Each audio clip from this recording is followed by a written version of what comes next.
नमस्कार, मैं हूं आरपी सिंह और आज हमारे साथ स्टूडियो में मौजूद हैं छत्तीसगढ़ पुलिस के रिटायर्ड डीआईजी जयंत थोराट साहब। आज हम इनसे छत्तीसगढ़ में खरीदी जाने वाली 1320 बुलेट प्रूफ जैकेट के संदर्भ में चर्चा करेंगे और सारी चीज़ों का विश्लेषण करेंगे। आइए तो इस चर्चा को शुरू करते हैं।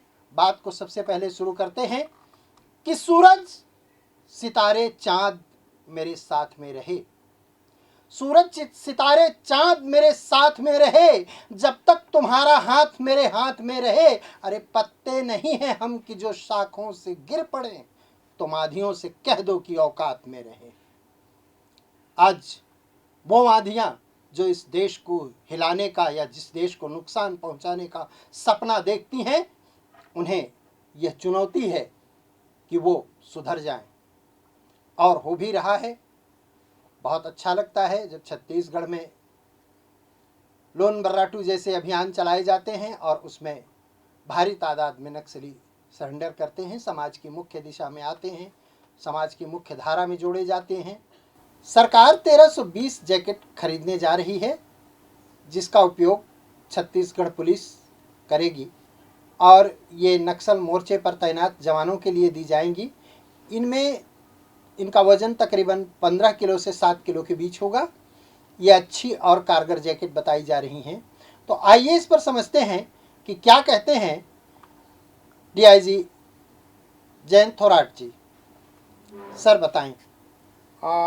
जहाँ तक मेरे अनुभव की बात है जी जिस समय मैंने सर्विस की शुरुआत की थी आज से करीब 35 साल पहले जी उस समय जो बुलेट प्रूफ जैकेट आया करते थे वो उनका स्वरूप दूसरा हुआ करता था, उनमें वजनी हुआ करते थे जी और उनको लेकर चलना बहुत दूर तक बहुत संभव नहीं हुआ करता था जी क्योंकि बुलेट तकरीबन 20 किलो वजनी होती थी सर। इस जैकेट के अलावा और भी साजो सामान लेकर उनको चलना पड़ता था जी क्योंकि अगर उनको ऑपरेशन में जाना है, चाहे वो आतंकवादी फील्ड का हो चाहे नक्सली फील्ड का हो, जी उसको 2 दिन 3 दिन के ऑपरेशन के कभी कभी 4 दिन का ऑपरेशन लेके चलना पड़ता था। तो उस हिसाब से सामान लेके चलना पड़ता है।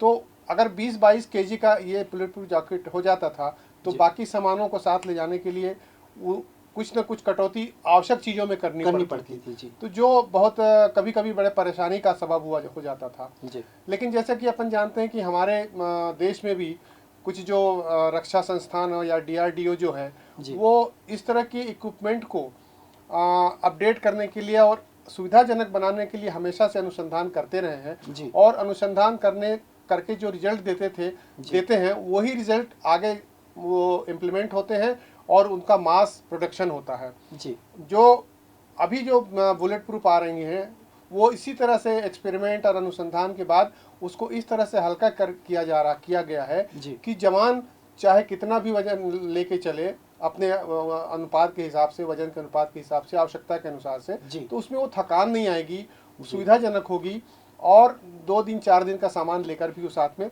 चल सकता है। बुलेट प्रूफ जैकेट का जहाँ तक उद्देश्य है कि किसी भी प्रकार का जो असाल्ट उस पर गोलियों से होता है जी, सामने से गोलियां चलती हैं, दुश्मन जब गोली चलाता है चाहे नक्सली हो चाहे आतंकवादी हो, तो उसके जो बुलेट आती है उससे इसके प्राण की रक्षा करना जी। हमने इस चीज़ को कई बार इसको एक्सपेरिमेंट पे देखा है कि जब भी जवान इस चीज़ को पहन के चलता है बुलेट प्रूफ जैकेट को और उस पर इस तरह से गोलियों से हमला होता है तो निश्चित रूप से उसके प्राणों की रक्षा होती है। और कई बार तो ऐसा हुआ है कि हम नक्सलियों ने उसे मरा समझ के छोड़ दिया और वो बचा और उसके बचने का कारण ये बुलेट प्रूफ जैकेट हुआ। तो बुलेट प्रूफ जैकेट बहुत ही आवश्यक है और इसमें जो भी चीज़ें नई आ रही हैं वो निश्चित रूप से फोर्स के लिए बहुत ही आवश्यक है और सुविधाजनक है। एक और चिंता है जिसे आपसे साझा करना चाहते हैं कि अभी चीन ने स्टील बुलेट्स बनाई हैं जिसमें उसका दावा है कि ये बुलेट प्रूफ जैकेट को भेद सकती हैं। चीन में चीज़ें बनी हैं, जाहिर है नक्सलियों और अपराधियों के हाथ यह चीज़ आसानी से लग जाएगी, इस बात से कतई इनकार नहीं किया जा सकता। आप अच्छी तरह मुझसे बेहतर समझते हैं इन सब चीज़ों को। चिंता 2.5 करोड़ छत्तीसगढ़ियों की यही है कि फिर इनसे हमारा जवान सुरक्षित कैसे रहेगा? नहीं, देखिए, जहाँ तक चीन से आने वाली बुलेट प्रूफ स्टील बुलेट की बात है जी वो अभी मेरे ख्याल से इंट्रोड्यूस हो रही है। मेरे को अभी इसकी जानकारी ज़्यादा नहीं है कि कब आ गई है या आ रही है। जी लेकिन अगर ऐसा कुछ है जी तो उसमें हम लोग को घबराने की कोई बात नहीं है, जी क्योंकि हमारा जो अनुसंधान का जो फील्ड है, अनुसंधान जो प्रयोगशालाएं हैं, जो डीआरडीओ है और जी इस तरह से जो भी संस्थान अनुसंधान करती हैं जी वो हमारे देश के फ्रंट पर भी और हमारे आंतरिक सुरक्षा में भी जी जो भी सामरिक इक्विपमेंट होते हैं, जी जो गैजेट्स होते हैं, उसको अपडेट करने के लिए हमेशा से काम करते हैं। जी और ये काम लगातार चलता है और सतत प्रक्रिया में रहता है।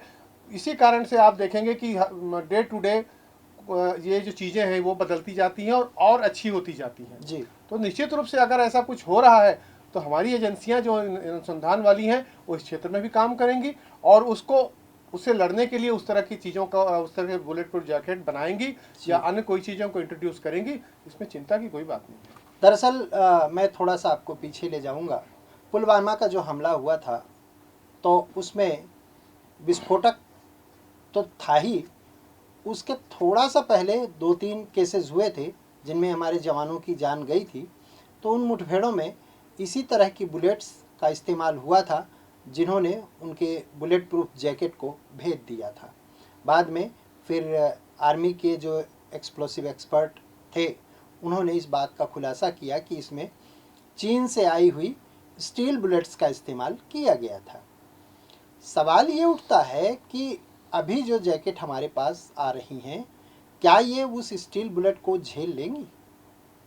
नहीं, देखिए, मैं वही की चीज़ फिर से दोहरा रहा हूँ कि अगर वो चीज़ें नहीं हो पाई हैं, पुलवामा या उसके पहले उस तरह की घटनाएं हुई हैं और अगर वास्तव में इन्वेस्टिगेशन में बात पाई गई कि उन जवानों का मृत्यु का कारण वो स्टील बुलेट है, वो जिन बुलेट ने हमारे जवानों के वो जो बुलेट प्रूफ को अगर ब्रेकअप किया है, भेदा है, तो उस हिसाब से हमारा जो अनुसंधान केंद्र है वो काम करना शुरू कर दिया होगा और निकट भविष्य में निश्चित रूप से इन बुलेटों की प्रतिरक्षा की जो इक्विपमेंट है वो हमारे पास आएंगे और हम उससे अपने जवानों की रक्षा करवा पाएंगे। जी, अभी हमारे यहाँ छत्तीसगढ़ में नक्सल मोर्चे पर काफ़ी अच्छी बढ़त मिल रही है। एक बहुत अच्छा अभियान दंतेवाड़ा के पुलिस अधीक्षक डॉक्टर अभिषेक पल्लव जी ने चलाया, लोन वर्राटू जिसे घर वापसी कहते हैं। इसमें बड़ी तादाद में मुझे लगता है कि जितने नक्सली पुलिस ने नहीं गिरफ्तार किए होंगे उससे ज़्यादा लोन वर्राटू से प्रभावित होकर घर वापसी के लिए लौटे और बाद में तो उनकी शादी वगैरह भी करवाई उन लोगों ने और बहुत अच्छा लगा। इसको आप किस तरह से देखते हैं लोन वर्राटू को? नहीं, एक बहुत अच्छा अभियान है। देखिए, हर व्यक्ति, हर जो एसपी होता है या आईजी होता है या डीजी साहब होते हैं, वो अपने अपने समय में अपने अपने हिसाब से जो भी उनको अच्छा लगता है परिस्थितियों के अनुसार, वहाँ के लोगों से के रहन सहन के अनुसार विभिन्न प्रकार के अभियान चलाए गए हैं। उन अभियानों में सफलताएं भी मिली हैं।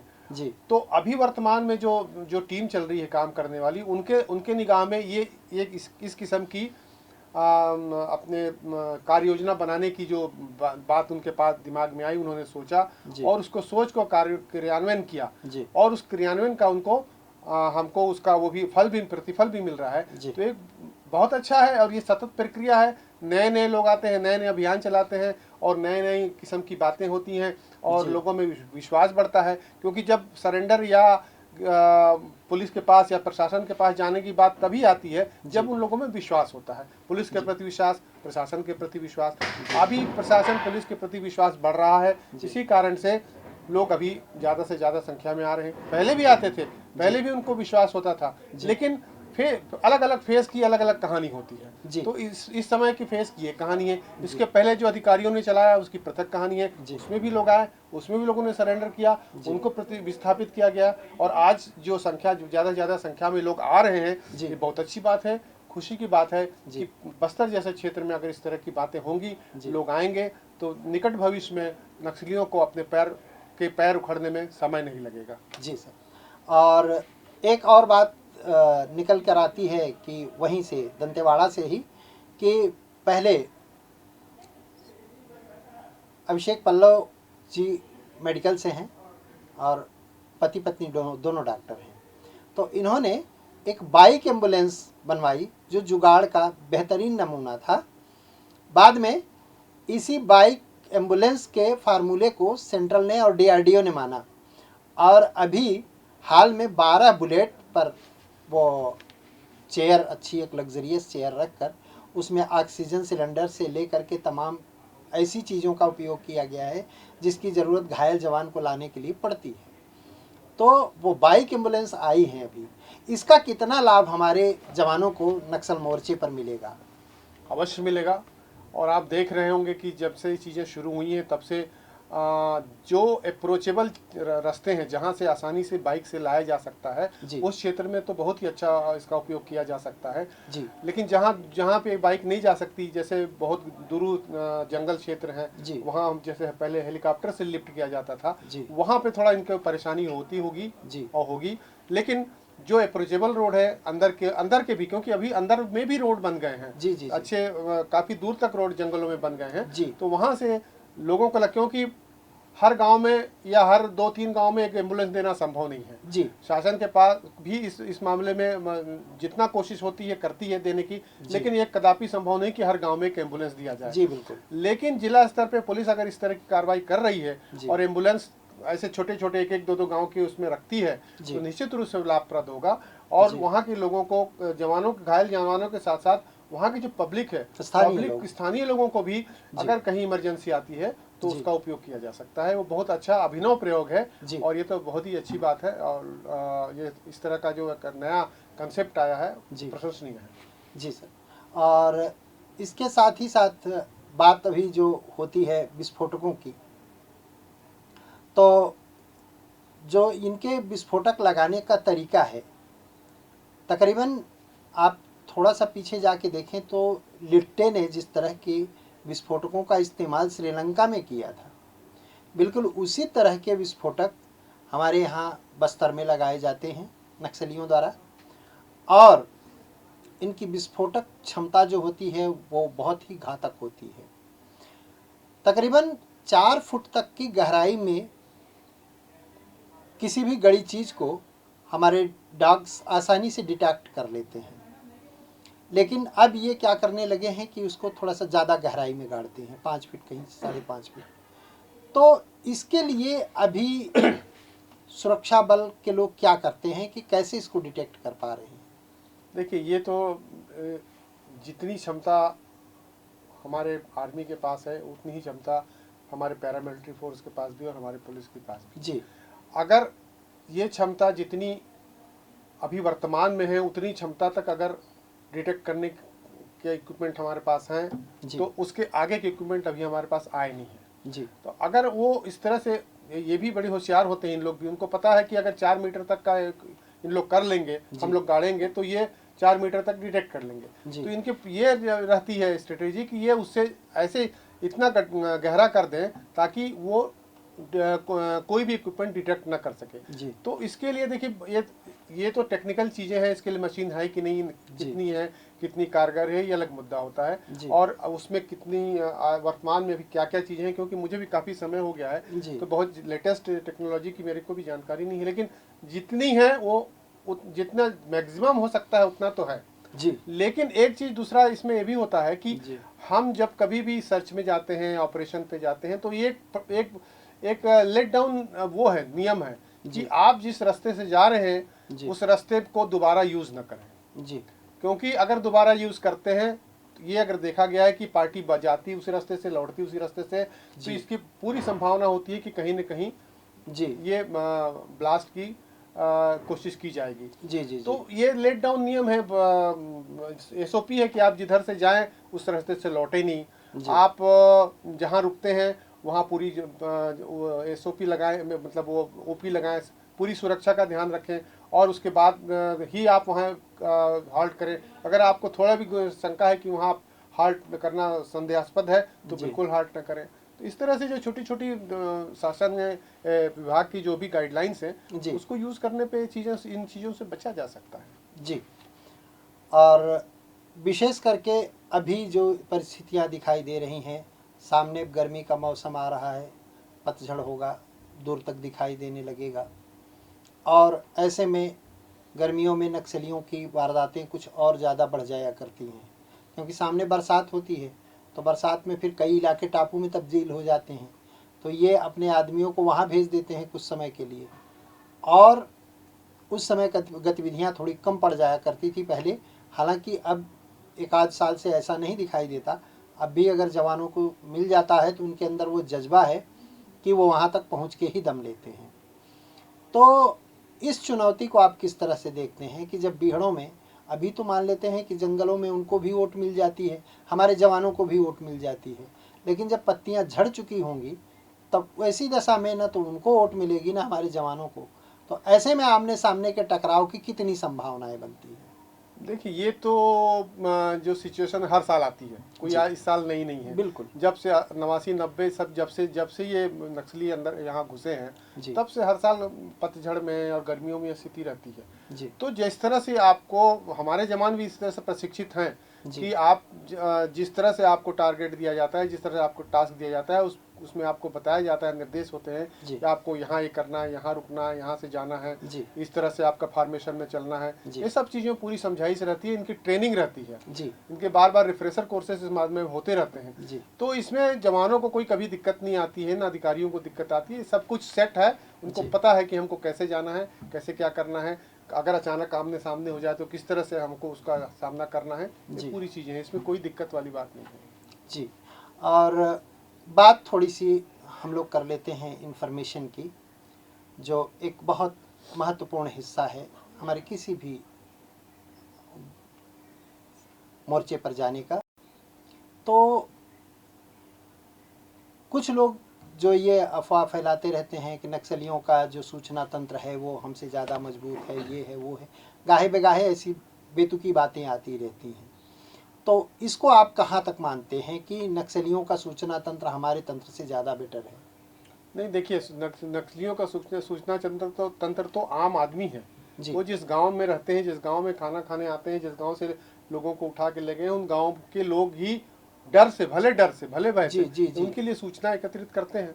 हमारे जो इन्फॉर्मर हैं, वो हमको उनको प्रोटेक्ट करना पड़ता है, हमको उनको बनाना पड़ता है, हमको उनके लिए काम करना पड़ता है। और जो पुलिस के डिपार्टमेंट से जो इन्फॉर्मर जाते हैं, उनकी भी कुछ लिमिटेशंस हैं। उस लिमिटेशंस के बाहर वो नहीं जा पाते हैं, क्योंकि कई बार देखा गया है कि अगर बाहर गए हैं तो उसका उनका नुकसान उनको भुगतना पड़ा है। तो देखिए, ये तो सतत प्रक्रिया है इंफॉर्मेशन कलेक्ट करने की, इंफॉर्मेशन लाने की, दोनों तरफ। वो भी हमारी इंफॉर्मेशन लेते हैं, हम लोग भी उनका इंफॉर्मेशन लेते हैं। लेकिन कौन, कभी वो भारी पड़ जाते हैं, कभी हम भारी पड़ जाते हैं। तो ये नहीं कह सकते कि उनका इंफॉर्मेशन नेटवर्क बहुत अच्छा है हमसे, या हमारा इंफॉर्मेशन नेटवर्क उनसे बहुत कमजोर है, ऐसा नहीं कहा जा सकता। क्योंकि बहुत सारी ऐसे रेड्स हुए हैं। अभी आप हम हमेशा पढ़ते होंगे कि यहाँ रेड पड़ी, वहाँ रेड पड़ी। बहुत सारे ऐसे इनकाउंटर हुए हैं जो हमारे इन्फॉर्मेशन पर हुए हैं, और उसमें उन लोगों को काफी नुकसान उठाना पड़ा है। तो ये कतई नहीं है कि हमारी इन्फॉर्मेशन जो सिस्टम है वो गड़बड़ है या उसमें कोई खामी है। वैसे भी अगर इधर करीब तकरीबन 6-7 महीनों के बीच के आंकड़े देखे जाएं तो हमारे जवान तकरीबन इन नक्सलियों पर काफ़ी भारी पड़े हैं। इस बार हम लोगों का उतना नुकसान नहीं हुआ जितना पहले हो जाया करता था, और इसका श्रेय कहीं न कहीं हमारे उन जाबाज अफसरों को जाता है। उनको इस मंच के माध्यम से सैल्यूट है कि उन्होंने इतनी बढ़िया सलाह और इतना बढ़िया प्रशिक्षण जवानों को दिया। और बात आती है जब जवानों के प्रशिक्षण की, कुछ समय पहले जहाँ तक मुझे याद आता है, इजराइल की फोर्स हमारे यहाँ आई थी आतंकियों को लेकर के काम करने के लिए। तो उस समय में हमारे जवानों ने उसके साथ मिलकर अभ्यास किया था, और ये अभ्यास देहरादून में हुआ था। तो इजराइल की फ़ोर्स दुनिया में सबसे घातक मानी जाती है, विशेष करके उसके यहाँ जो मोसाद है, उसकी जो एजेंसी है, उसकी सेवाएं तो हमारे यहाँ प्रधानमंत्री नरेंद्र मोदी जी भी जब बाहर जाते हैं तो वो भी लेते हैं। तो ऐसे में क्या लगता है कि अगर इनके साथ जो हमारे जवानों ने जो प्रशिक्षण लिया है उसका लाभ हमारे बस्तर में जो ट्रेनिंग कर रहे हैं जवान, उनको कितना लाभ मिलेगा इसका? देखिए, मेरा ये मानना है कि ट्रेनिंग कोई भी हो कभी जाया नहीं जाती है। जी ट्रेनिंग हमेशा कुछ न कुछ हमको सिखाती है, जी चाहे वो इजराइल की सेना से ट्रेनिंग कराया गया हो या किसी अन्य देश से ट्रेनिंग कराया गया हो, बिल्कुल तो उसका लाभ तो हमको मिलेगा। जी लेकिन हमारे बस्तर क्षेत्र में उसका कितना लाभ मिलेगा जी ये कहना बहुत मुश्किल है, क्योंकि वहाँ की परिस्थितियाँ, वहाँ की भौगोलिक स्थिति और बस्तर की और भौगोलिक बस्तर स्थिति भौगोलिक अलग अलग है। स्थिति, जी जलवायु, काम करने की क्षमता जी और लोगों का की भाषा जी समझने की वो टेक्निक, ये सब जी चीज़ें वहाँ अलग है, हमारे यहाँ अलग है। जी तो वो उस ट्रेनिंग का कितना लाभ हमको मिल सकेगा, इतना ये तो कहना बहुत मुश्किल है। लेकिन एक हर चीज ये हर और कही ट्रेनिंग का जाती कोई है। ना कोई लाभ तो मिलता है, ये मैं जी जरूर कहना एक चाहूँगा। चीज और कही जाती है कि ट्रेनिंग में जितना पसीना बहाओगे युद्ध में उतना ही कम खून बहेगा। इसे आप कहाँ तक मानते नहीं, हैं? बिल्कुल सही है। यही कारण है कि चाहे ट्रेनिंग आरक्षक की हो चाहे आईपीएस की हो, जी इतना शेड्यूल इतना टाइट रहता है और इतनी उनकी मानसिक और शारीरिक इतनी कस की ट्रेनिंग ली जाती है जी कि बाकी चीज सोचने समझने का तो उनके पास टाइम ही नहीं होता है। जी रात हुई और शाम के रात की जहाँ डिनर हुआ और उनका जो सोने का टाइम हुआ, बिस्तर पे गिरे नहीं कि सो जाते हैं, जी क्योंकि उनको पता है कि सुबह फिर 4 बजे उठना है। जी तो ये ट्रेनिंग का पार्ट जो है ना, वो वाकई में बहुत ही सख्त है और जी होना भी चाहिए, क्योंकि उसी से हमारी कार्य क्षमता बढ़ती है, जी उसी से हमारा मेंटल लेवल बढ़ता है जी और हमको नई नई चीज़ें ट्रेनिंग में सिखाई जाती हैं, कैसे चलना, कैसे उठना, कैसे ऑपरेशन करना, कैसे बंदूक चलाना, कैसे गोली चलाना, सब चीज़ की ट्रेनिंग दी जाती है। जी और उसके लिए भी अगर साल भर, मेरा तो कहना है साल भर की समय भी उसके लिए कम हो सकता है, क्योंकि इतनी बड़ी, इतनी वृहद स्तर पे ट्रेनिंग होती है इनकी। जी जी तो इसलिए ट्रेनिंग में पसीना बहाना निश्चित रूप से बाद के लिए फायदेमंद फायदेमंद होता है। बिल्कुल। और बस्तर की जब बात आती है, अबूझमाड़ है जो इलाका है, वास्तव में इसे कहते हैं कि जो समझा न जा सके, अबूझ माड़, माड़ यानी पहाड़। तो आप तो हमेशा उस विभाग में ही रहे हैं, तो कभी जब आप बस्तर गए हों तो उस समय आपका क्या संस्मरण रहा है? संस्मरण तो देखिए ऐसा है कि काफ़ी अलग अलग किस्म के संस्मरण रहते हैं।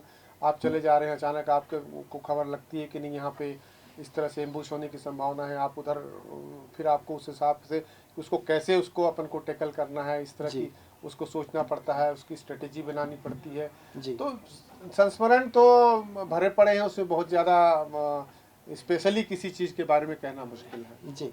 और अभी जो पतझड़ की बात हम लोग कर रहे थे, पतझड़ में एक और समस्या आती है सर, वो ये होती है कि नक्सली कभी कभी जो बम लगा कर रखते हैं, प्रेशर बम, उसकी जो डिवाइस होती है उसको एक ऐसे स्विच से टैग करके रख देते हैं जो बिल्कुल बांस की खपची की टाइप की बनी होती है और वो थोड़ी ही दूर पर होती है। जैसे ही जवान का या किसी का पैर उस पर पड़ता है कि तब तक वो विस्फोट कर जाता है। तो इससे निपटने के लिए जवान क्या करते हैं? देखिए, इससे निपटने का सिर्फ एक ही साहस है कि आपकी सावधानी।